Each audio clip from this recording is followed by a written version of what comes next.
महाराष्ट्र के चुनाव आज किस पड़ाव पर आकर रुके हुए हैं ये कहना बहुत मुश्किल है, क्योंकि महाविकास आघाड़ी महायुति लोकसभा में जिस तरीके से हम सोच रहे थे उस तरीके के रिजल्ट्स तो निकले नहीं। कई जगह पर एग्जिट पोल भी ठीक तरीके से निकल नहीं पाए, लेकिन लोगों ने अपना पोल जो है वो बहुत ही अलग तरीके से पेश किया था। क्या विधानसभा में भी यही बात होगी? और सबसे बड़ा सवाल जो सबके मन में है कि आखिरकार मुख्यमंत्री कौन बनेगा? ये सारे सवालों पर आपको क्यों परेशान कर रहे हैं सवाल? तो मुझे इंट्रोड्यूस तो करने दीजिए, आप पहले से करो। तो उद्धव ठाकरे अपने आप को खुद ही इंट्रोड्यूस कर चुके हैं, शिवसेना यूबीटी के अध्यक्ष उद्धव ठाकरे। सर आप बोल ही दीजिए, अब मुझे सवाल पूछने की जरूरत ही नहीं बताइए। आप मुख्यमंत्री, मैंने सवाल पूछा भी नहीं, सिर्फ नाम लिया और आप हंस पड़े, तो क्या है मतलब उसमें? नहीं, पहले सवाल तो पूछिए। चलो नहीं तो मेरा सवाल कुछ और था पहले, लेकिन ठीक है, मुख्यमंत्री पद से शुरू करते हैं।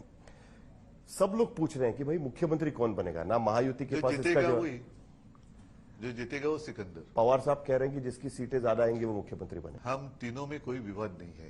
ओके। और पहले दिन से तय किया था। ऑफ कोर्स मैं चाहता था कि अगर किसी एक फेस को हम प्रोजेक्ट करें, जरूरत नहीं कि मेरा फेस अगर कांग्रेस में है या राष्ट्रवादी में, मुझे कोई आपत्ति नहीं है। खैर वो दिन तो अब चले गए। और कल परसों पवार साहब ने कहा कि जिसके ज्यादा सीटें आएंगी, शायद हम मतलब अब तक कुछ ऐसा फॉर्मूला तय नहीं हुआ है, तो उनका मुख्यमंत्री हो सकता है। उनको पूछा गया तो ऐसे भी हो सकता है, तो हो सकता है। तो ये कोई फॉर्मूला नहीं है, ये फॉर्मूला नहीं है। हम एक बात निश्चित, हम ये जो लुटारू सरकार है इनको भगाना चाहते हैं। ये हमें नहीं चाहिए। हम में से कौन मुख्यमंत्री बनेगा, खैर वो तो बात की बात, लेकिन ये लुटारू है जो महाराष्ट्र को लूट रहे हैं, इनको तो हमें भगाना ही है। प्रधानमंत्री ने ये मुख्यमंत्री पद के मुद्दे को उठाया। उन्होंने ये कहा कि महाविकास आघाड़ी में एक पार्टी अपने आप को मुख्यमंत्री पद के लिए पुश कर रही है और दूसरी पार्टी ये बताने में लगी हुई है कि नहीं, ऐसा कोई फॉर्मूला तय नहीं हुआ। कौन सी पार्टी? वो बेसिकली इशारा कर रहे थे आपकी तरफ कि आपने प्रपोजल रखा था कि मुख्यमंत्री आप तय कर लीजिए, लेकिन कांग्रेस और एनसीपी की तरफ से उस पर कोई जवाब आया नहीं। तो उसमें उनका क्या प्रॉब्लम है? क्या वो बता सकते हैं कि उनके पास जो सब जमावड़ा है, गद्दारों की फौज, कौन बनेगा सरदार उसका? बता सकते हैं? बताओ तो। पहले आपस में तो कुछ तय करो, हमारे और क्यों देख रहे हो? मोदी जी कल आकर कह रहे कि ये वो फलाना फलाना जो भी कुछ है, ये गद्दार मुख्यमंत्री बनेगा, तो डिक्लेयर करो। अभी भी हम देख रहे हैं कि कांग्रेस और आप में कई जगह पर आप एक दूसरे के खिलाफ उम्मीदवार है। आपने तो पूरी नाराजगी भी जताई कि प्रणीति शिंदे आपके उम्मीदवार के प्रचार के लिए नहीं आई। मैं परसों ही सोलापुर में ही था, यहीं पे। और क्या होता है कि कुछ लोगों के मन में भ्रम पैदा होता है कि आखिर इनका असली उम्मीदवार कौन है। तो हमें ऐसी कोई हमारे मन में या महाविकास आघाड़ी में ऐसी कोई बात है नहीं। ठीक है, जब भी कोई आघाड़ी होती है या गठबंधन होता है, स्वाभाविक है हर कोई पार्टी ज्यादा सीटें चाहती है, तो दोनों होता है, प्लस पॉइंट माइनस पॉइंट। हम अलायंस क्यों करते हैं? तो हम सब मिलकर सत्ता में आए, लेकिन उस वक्त एक बात जरूर हमें उसका स्वीकार करना चाहिए कि हर एक पार्टी की सीटें थोड़ी कम होती है, तो थोड़ी खींचातानी तो होती है। इस बार कुछ ज्यादा हो गई खींचातानी, लेकिन टूटा तो नहीं ना, जैसे बीजेपी ने किया था 2014 में या 2019 में। बाद में हमारे साथ उन्होंने गठबंधन बनाया, तो वैसी इतनी खींचातानी तो हुई नहीं।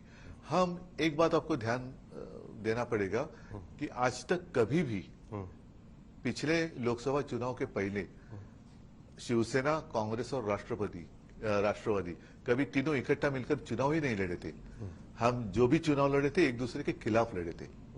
तो हमें पहले तो ऑफकोर्स लोकसभा के बाद एक अंदाजा आ गया कि हमें सबकी ताकत कहां पे है, तो थोड़ी खींचातानी तो वो पहला चुनाव है, हमारा पहला चुनाव है। क्या ये खींचातानी इसके वजह से भी हुई क्योंकि लोकसभा में महाविकास आघाड़ी का परफॉर्मेंस काफी अच्छा रहा, तो उसके बाद हर किसी को लगने लगा कि अगर हम कैंडिडेट बनेंगे तो जीतने के चांसेस ज्यादा हो सकता है, और फिर वो एक दूसरे के खिलाफ ये शुरू हो गया कि भाई मुझे सबसे ज्यादा सीटें चाहिए। खिलाफ नहीं, एक जिसको हम कहते हैं ना कि चाहत होती है कि हमें चाहिए और क्यों ना करें। जैसे कहीं से एक पार्लियामेंट्री कॉन्स्टिट्यूंसी में 6 विधानसभा क्षेत्र आते हैं।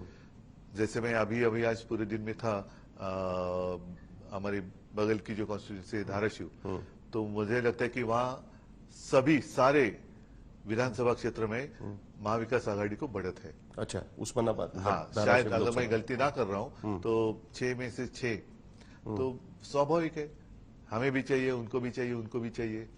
उद्धव जी, सबको पता है कि आप फोटोग्राफर है एक्चुअली, लेकिन आजकल आप कैमरा या वीडियोग्राफी करता हूं ना, आजकल बहुत ज्यादा अरे सबूत मैंने कल दिया है ना, आज भी वीडियो दिया आपने है, रिलीज किया अभी। और उसके लिए मैं चुनाव आयोग का धन्यवाद देना चाहता हूं, आभार मानना चाहता हूं कि आपने बहुत दिन के बाद जो मुझ में जो एक फोटोग्राफर है उसको वापस जगाया। नहीं, लेकिन उस पर गलत क्या है ये? और साथ ही साथ मैंने कुछ सवाल पूछे, और मैं सामना का भी एडिटर हूं, तो जो पत्रकारिता भी मेरी जाग गई। नहीं, लेकिन मैंने देखा उसके बाद में कि इलेक्शन कमीशन की तरफ से क्लैरिफिकेशन आया कि भाई हमने तो प्रधानमंत्री का भी बैग चेक किया है या हेलीकॉप्टर चेक किया, अमित शाह का भी किया हुआ है। क्या आप विश्वास कर सकते हैं? देवेंद्र फडणवीस या एकनाथ शिंदे का भी। आप विश्वास कर सकते हैं? चुनाव आयोग इनकी बैग चेक करने की हिम्मत दिखा सकता है? नहीं, सवाल तो आप विश्वास करते हैं कि नहीं, मैं तो नहीं करता, मैं तो बिल्कुल नहीं करता। और वो इसलिए नहीं करता, कुछ दिन, महीने या साल पहले मैंने जो खबर सुनी थी, ओडिशा में प्रधानमंत्री जी की बैग जिसने चेक की थी उसको सस्पेंड किया गया, लोकसभा चुनाव के वक्त। पता नहीं, शायद उसके अगल बगल में होगा, तो उसको सस्पेंड किया गया। अच्छा, दूसरी बात ऐसी है कि जब भी प्रधानमंत्री आते हैं, एक तो मेरा मानना है कि प्रधानमंत्री किसी एक पार्टी के प्रचार के लिए नहीं आनी चाहिए, क्योंकि वो पार्टी के प्रधानमंत्री नहीं। पर ये पहली बार थोड़ी हो रहा है उद्धव नहीं, लेकिन अब कब देखो, 60 साल कांग्रेस में क्या किया, वो बदलाव चाहते थे, इसलिए जनता ने आपको चुन लिया। तो अब वही चीज आप आगे लेके जाने वाले, तो कांग्रेस क्या बुरी थी? तो प्रधानमंत्री अब देश के है, आप चलो नई शुरुआत करो, देश स्वागत करेगा उसका। अच्छा, इसके बावजूद आज ही की बात, दूसरे दिन, लगातार दूसरे दिन मेरी बैग चेक की, कोई मुझे आपत्ति नहीं है। लेकिन जब मैं एक जगह से दूसरी जगह जाना चाहता था, तो जब तक प्रधानमंत्री जी सोलापुर एयरपोर्ट पे लैंड नहीं होते, तब तक मेरा हेलीकॉप्टर, मैं औसा में था, सोलापुर से औसा कितनी दूर है, जाना था मुझे कहा, उमरगा, वो जब तक लैंड नहीं होते तब तक यहां से परमिशन नहीं दी गई। वो तो सिक्योरिटी प्रोटोकॉल है ना। नहीं, इसलिए तो मैं कहता हूं, मैं भी तो मेरे पार्टी का नेता हूं, वो उनके नेता है, वो प्रधानमंत्री है, इसीलिए उनको अलग कानून मैं नहीं मानने वाला। सॉरी, ये मेरा प्रजातंत्र नहीं है। अगर उनको प्रायोरिटी दे रहे हैं तो मुझे भी मिलनी चाहिए, मुझे रोक रहे तो उनको भी रोकना चाहिए। उनको कहना चाहिए था, उद्धव ठाकरे का हेलीकॉप्टर उड़ रहा है, आप घूमो ऊपर, क्यों नहीं ऐसा होता?